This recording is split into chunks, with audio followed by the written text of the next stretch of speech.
A primavera está a chegar e com ela novos ritmos de leitura.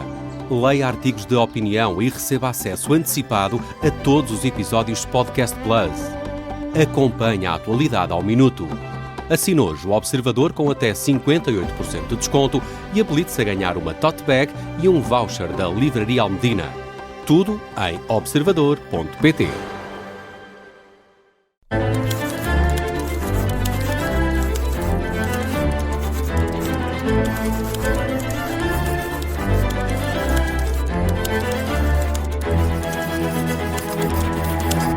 Português Suave na Rádio Observador e já sabe, sempre também disponível em podcast. Eu sou o João Costa e Silva.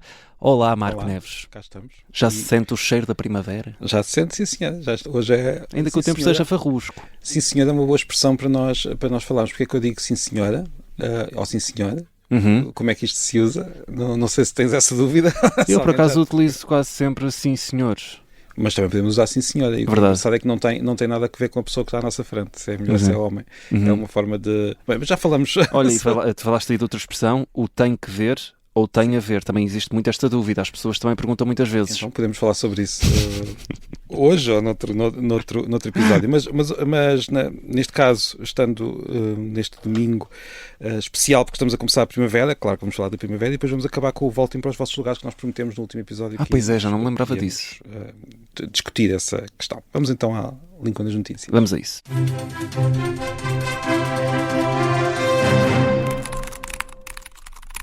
E estamos na primavera, estamos a começar agora a primavera, e eu lembro algo de que já falámos aqui, provavelmente o ano passado, quando começou a primavera, não sei se te lembras.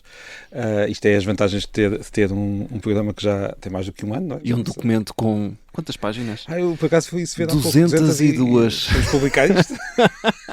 Temos de publicar as nossas notas. Meu as Deus. Notas secretas do E não Português tem Suave. desde o início, pois não? Ou tem? Tem todos? Tem desde o boa. início. São as notas secretas do Português Suave. E Meu não só vão Deus. sair dentro... Não vai, mas... Então, a primavera é uma palavra simpática, bonita, não sei se gostas da por acaso palavra.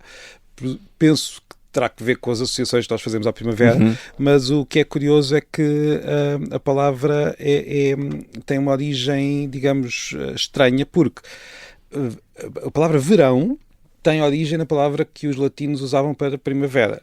Era uma estação, digamos, que era o era uma estação muito indefinida, portanto não havia, as estações não estavam tão bem definidas como estão hoje, então o tempo quente tinha um nome e depois com o tempo começámos a dizer que havia o primeiro verão, a primavera, e depois tínhamos o verão. Os latinos também tinham uma outra palavra para verão, ou seja, para a parte mais quente, que nos deu estio, portanto, mas havia uma certa indefinição. Estio? Nós já falámos aqui de estio, não já? Já falámos de estio, sim, provavelmente. Sim. Também no verão. Já há uns meses. Tudo para Sabes dizer... que a minha memória não é grande coisa. Não, mas estás-te a lembrar. Sim. Tudo para dizer então que primavera, no fundo, quer dizer primeiro verão, a primeira parte da época mais quente do ano. E é isto que eu queria dizer, desejar uma boa primavera. Mas já que ainda estamos na língua das notícias e porque não conseguia pôr o que vou dizer a seguir em qualquer outro espaço, a notícia neste caso é que começou a primavera. Outra notícia é que me apetece dizer uma coisa que me perguntaram esta semana, que é se cara metade pode ser aplicada a irmão ou irmã, ou é só para o, digamos... Para Não percebi, desculpa. Ou seja, se a expressão cara metade só pode ser aplicada à nossa pessoa que vive connosco, Sim. ou também a um irmão ou irmã. Não sei se alguma vez tinhas ouvido esta dúvida. Por acaso não. E o que é que tu achas? E pode? Diz-me lá qual é que é a tua opinião. Eu associo sempre cara metade a algo amoroso. Exatamente. Se bem que o amor de irmão também pode ser amoroso, Certo, não é? mas cara metade é mesmo só... É uma dúvida estranha, mas surgiu-me esta semana. Cara metade é mesmo só para alguém com quem temos um relacionamento romântico. Até porque eu não me estou a imaginar a chamar cara metade. Pois, também não. Nenhum irmão. Exato. Nem pouco mais ou menos. Mas o que é interessante é que aquela cara não é cara o rosto. Aquela cara, aquela palavra vem de cara no sentido querida. Cara pessoa, cara... portanto, é cara metade, querida metade. Faz sentido. Querida metade que nos acompanha por esta vida fora. Pronto, eu queria só partilhar isto contigo e com os nossos ouvintes. Esta semana também tivemos o Dia do Pai. Tiveste um bom Dia do Pai? Foste surpreendido? Fui surpreendido com aquela surpresa que não é surpresa, que é ter o meu filho, neste caso o mais novo, a entregar-me uma pequena moldura com uma fotografia. E com eu adorava sempre fazer esses presentes. O meu filho mais velho já tem 13 anos e já não fazem isso na escola. Eu fiquei muito triste e disse disse que ele devia ter feito. Ele também acho que sim. Começou-se a rir e eu não estava com vontade de rir. Acho que deviam fazer até aos 18 anos, porque era um momento de vulnerabilidade, de experimentar o seu criativo. Eu devia ter feito um pequeno... Sim. Mas pronto, enviei uma mensagem ao meu pai, desejei-lhe um feliz dia do pai, publiquei um pequeno vídeo claro. sobre o dia do pai. É assim, foi o dia do pai. Muito bem, e que foi celebrado também esta semana na quinta-feira. Vamos avançar agora, Marco, para o mapa da língua.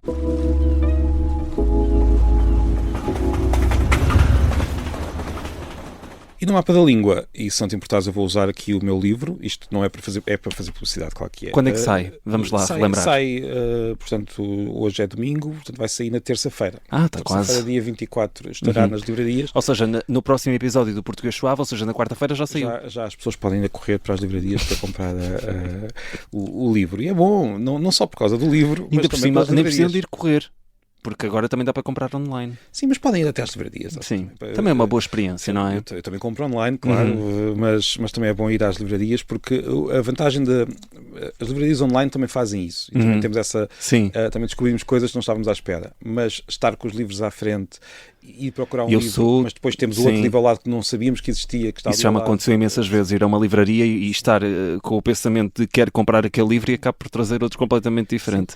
E também passar os dedos pelas estantes e descobrir alguma coisa é sempre bom. Então eu só gostava, já que estamos a falar do mapa, de olhar para alguns percursos de palavras. Eu escolhi aqui duas praticamente ao calhas. Uma é a palavra açúcar, que é uma palavra, nós também já falámos dela, não estou aqui a dizer nenhuma novidade, mas a palavra açúcar tem esta particularidade de ter vindo começou no sânscrito na Índia, passou para o persa, depois passou para o árabe e depois chegou até ao português e às outras línguas europeias.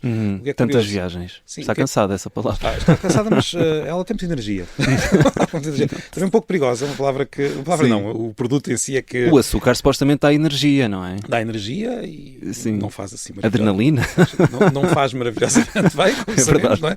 Mas a palavra é muito interessante, mas há aqui uma particularidade que é nós, em muitas palavras de origem árabe, o português e o castelhano aqui ao nosso lado, o que fazem muitas vezes é manter o artigo. Aquele a inicial é o artigo.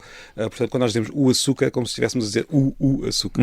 É uma palavra interessante. Outra palavra que também acho interessante é a palavra coche, que os nossos vizinhos aqui do lado usam para carro, não é? Que nós usamos para aquela carruagem um pouco mais, e que eu só acho interessante este percurso porque começa numa terra em particular.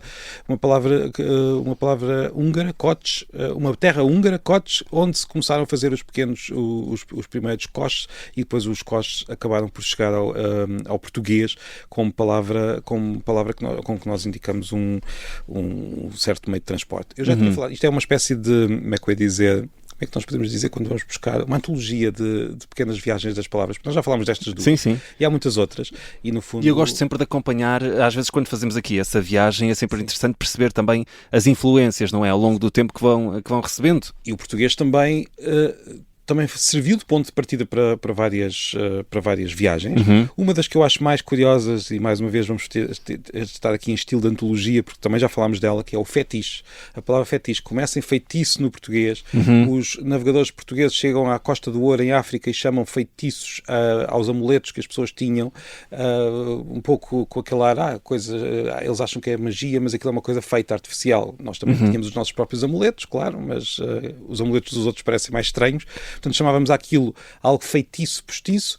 Um holandês pega naquela palavra, escreve um livro sobre aquela zona, diz que naquela zona os habitantes tinham muitos feitiços, isto em holandês, uma palavra portuguesa a ser usada em holandês, foi traduzido para francês e a partir do francês espalhou-se pelo mundo. E pronto, hoje o mapa da língua foi só estas três. E fomos a todo lado, até falamos de fetiche.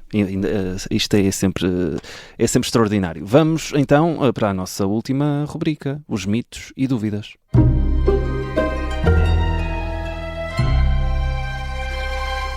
Eu tinha prometido que falávamos hoje de Voltem para os Vossos Lugares, que é uma espécie de fóssil, nós já falámos aqui também de fósseis de língua portuguesa. Por que razão? Há alguma coisa que te sou estranha na expressão voltem, ou na frase voltem para os vossos lugares? Tens assim alguma ideia? A frase não me parece altamente fluida. Ah, não? Pronto, então qual é que seria? Não parece. Eu vou dar duas... Mas se calhar é porque... Não sei. Explica tu, Marco Neves, tu és o especialista. É assim, nós temos voltem para os vossos lugares, que eu acho que todas as pessoas percebem perfeitamente, mas há aqui uma espécie de incoerência, porque nós temos... nós falámos disto no último episódio, por isso é que voltámos a esta frase. Nós costumávamos tratar um grupo de pessoas com quem estamos a falar na segunda pessoa do plural. Portanto, voltai para os vossos lugares. Isto seria a forma habitual há uns séculos. Foi mudando pelo país fora, ainda se usa em certas zonas do país, como nós discutimos no último episódio, penso, mas nós transformámos esta forma de tratamento na segunda pessoa numa forma de tratamento em que usamos a terceira pessoa. Em vez de voltai, nós passamos a dizer voltem, no sentido de vossas mercês, voltem para os vossos lugares, ou os senhores, voltem para os lugares. Só que para sermos completamente coerentes, nós deveríamos dizer então o determinante que vem a seguir, o vossos, deveria ser seus. O possessivo que vem a seguir, porque seus é que é o que está na terceira pessoa, portanto deveria ser voltem para os seus lugares, mas nós deixámos, portanto, o vossos está relacionado com o voltai, não com o voltem, mas nós deixámos o vossos como quase um fóssil da forma como nós dizíamos anteriormente, e ainda dizemos em certas zonas do país. Portanto, então é um fóssil? Há pessoas que dizem que é incorreto, que não se pode mesmo dizer voltem para os vossos lugares, que deveríamos dizer voltem para os seus lugares, mas o que está a acontecer basicamente é a língua está a cristalizar nesta forma particular em que nós temos as formas do verbo na terceira pessoa, mas depois os possessivos ficam na segunda pessoa do plural. Pronto, é só uma questão mais técnica que decidi trazer aqui. E agora, como ainda temos algum tempo, penso eu, poderíamos ouvir agora... O senhor do relógio diz que sim. Podíamos falar de uma dúvida que recebemos. Não é um áudio, é uma dúvida. É uma dúvida do Leandro, que diz, do Brasil, num vídeo publicado pelo professor Marco Neves no dia 19 de março, por ocasião do Dia dos Pais, como eu te disse. Sim, bem recente, não é? Foi esta semana. Eu publiquei um vídeo. O professor ensina a origem da palavra pai e suas congêneres em outras línguas derivadas do proto-indo-europeu. A minha pergunta é, como evoluímos do pai para o papai, da mãe para uma mãe, do tio para o titio, do avô para a avó, e da avó para o vovô e para a vovó? Existe similar dessa evolução noutras línguas? Esta é uma evolução particular no Brasil. Nós cá não dizemos tantas vezes que se eu disser papai, as pessoas associam Quanto muito dizemos papá, mamã. Sim, dizemos papá, mamã. O que acontece aqui, primeiro, a origem da palavra pai, posso repetir aquilo que disse nesse vídeo, nós tínhamos padre no latim, que já tinha vindo do proto-indo... Não, desculpa, no latim não. Pater no latim, que passou para padre, que se usa em português e que se usou em português e que hoje está associado apenas a um cargo eclesiástico, digamos, mas padre chegou a querer dizer pai.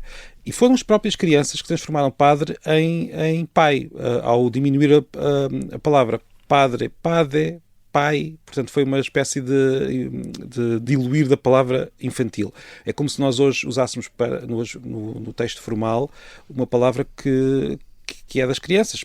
É como se nós hoje disséssemos, ou se daqui a uns séculos a palavra oficial para pai fosse papá. Pronto, isso foi o que aconteceu com a nossa palavra. Agora, o que ele está a perguntar não é isso. O que ele está a perguntar é de onde é que veio o papai, de onde é que veio a mamãe. É uma evolução que acontece em muitas línguas, muito particular do português do Brasil, que é a duplicação. Há muitas palavras infantis duplicadas, desde palavras que não têm nada a ver com xixi, cocó e por aí fora, até papá, mamã, ou no Brasil papai, mamãe, vovó. Não consigo explicar mais do que isto. Há uma tendência das línguas para, na fase infantil, termos uma repetição das palavras, e algumas dessas depois acabam por ficar mesmo pela vida fora. Não é só do português, não é só do português do Brasil, mas no caso dos termos carinhosos, é em particular do português do Brasil, sim. Muito bem. Então esta repetição acaba por acontecer. É natural e é humana e é infantil, mas no bom sentido. Muito bem, nós ficamos por aqui neste episódio do Português Suave de domingo, a não esquecer que a partir de terça-feira, esta terça-feira que vem, dia 24 de março, o livro do Marco Neves está disponível, As Raízes da Língua, e portanto, aliás, já pode pré-encomendar, não é? Pré-encomendar? Sim, pré-encomendar. Ok, agora fiquei confuso, mas não se costuma dizer pré-encomendar, é pré-reserva, não é? Sim, porque no fundo encomendar, como é que eu dizer, a palavra encomendar já tem ali o ar de que nós estamos a fazer uma coisa que vamos receber mais tarde, não é? Mas como é uma pré-venda, acho que aqui não ficaria completamente mal. Ok, então pré-reserva. Não, estou a pensar, porque eu também nunca disse pré-encomendar, saiu-me agora, mas geralmente eu sou assim, sou uma pessoa um bocado, não ligo muito às regras.